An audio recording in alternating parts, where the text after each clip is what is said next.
Alaska Democrat Mary Peltola edged out Sarah Palin and more than 40 other candidates last month to fill Alaska's lone congressional seat. She made history in the process. She is the first Alaska native to serve in Congress, also the first Democrat to hold that seat in nearly half a century. And now she's working on big issues for Alaska, including oil drilling, the environment, finding solutions to the effects of climate change. And Congresswoman Mary Peltola joining us live from Alaska. Congresswoman, thank you for being here. Thank you, Natasha. Thanks for having me. We were just speaking about Russia. I do want to start there. Of course, your state is closer to Russia than any of the lower 48. How would you propose that we handle President Putin? I am very concerned about foreign aggression. I understand from speaking with the Coast Guard Admiral Moore in Alaska that the Coast Guard has seen off the shore of Alaska in our waters Russian and Chinese ships in formation practicing together. I believe they had brief communication and the ships turned around. But this signals to me that we have very formidable enemies. I grew up during the Cold War. This is very reminiscent of the Cold War. I think it's really important. It's critical right now that as Americans, we look to each other as allies and we stop referring to the other party or people who are not in our party or not of our political persuasion as enemies. I think that it's time that we coalesce just as we did after 9/11. Yeah, reaching across the aisle, I hear you absolutely. In your eyes, how should the U.S. respond if Putin does use nuclear weapons in Ukraine?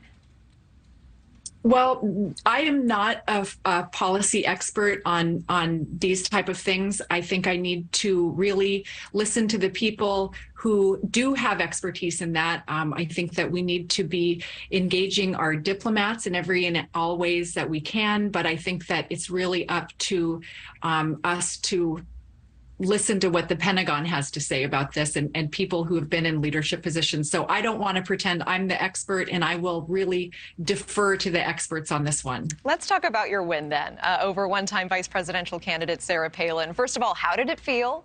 And what do you think it says about what Alaskans want right now? Well, it really surprised everyone, and I think I was the most surprised out of anybody. I really ran to elevate the issues of food insecurity and the issues surrounding fish management in Alaska, and that was clearly an issue that resonated with all Alaskans, and I get that feedback a lot. I am optimistic about the race going forward, and I'm very grateful to have had the opportunity to have finished out Congressman Young's term in Congress. And again, I'm very hopeful for what that means for the 2-year seat that will be determined in November. I do want to touch on drilling with our time, approved off the Alaska coast. How is this good for gas prices, the environment, and jobs? Well, we have a community in Alaska outside of Kotzebue who's paying $17.99 a gallon for unleaded and $12.99 a gallon for diesel, which we use to heat our homes. That is clearly not sustainable. That's an outlier. It is the most extreme case of high prices that we're paying in Alaska. But even if you're paying $8 a gallon or $6 a gallon, that's not sustainable either. So I think it's important that while we are looking at our long game of transitioning to renewable resources and capitalizing on the wind resources that we have in Alaska, solar resources that we have in the summer, tidal, other types of renewables, we do need to be investing in those seriously for the long term. But in the near term, there are gaps. We are not able to transition and retrofit our homes and cars quickly. So we are going to have to look at places like the North Slope and this field, Willow, that is now accessible because of directional drilling going up to 7 miles. We do need to explore those as options to help us get through the gap here in the near term. We know that fentanyl is ravaging your state, driving a 71% increase in opioid deaths from 2020 to 2021. Now, the governor is in favor of manslaughter charges for dealers if someone overdoses. Do you also support this?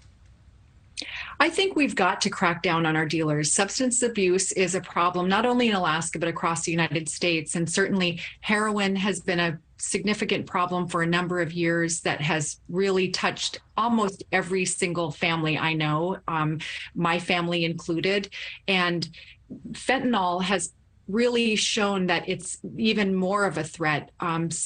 So I think that fentanyl is 100 times more addictive than morphine, and even a few grains of salt, the same amount as a few grains of salt, can be lethal and very, very addictive if it's not lethal. So I do think we need to crack down on this. We need to take this very seriously, because there is no family that is untouched by this scourge. I hear you. And does cracking down include manslaughter charges for dealers? Again, I'm not prepared to answer that right now, but it's definitely something worth considering. I hear you. Okay, so this is the first time in Alaska that a native's representing people in the body that governs them. How are residents responding to your win and your approach so far?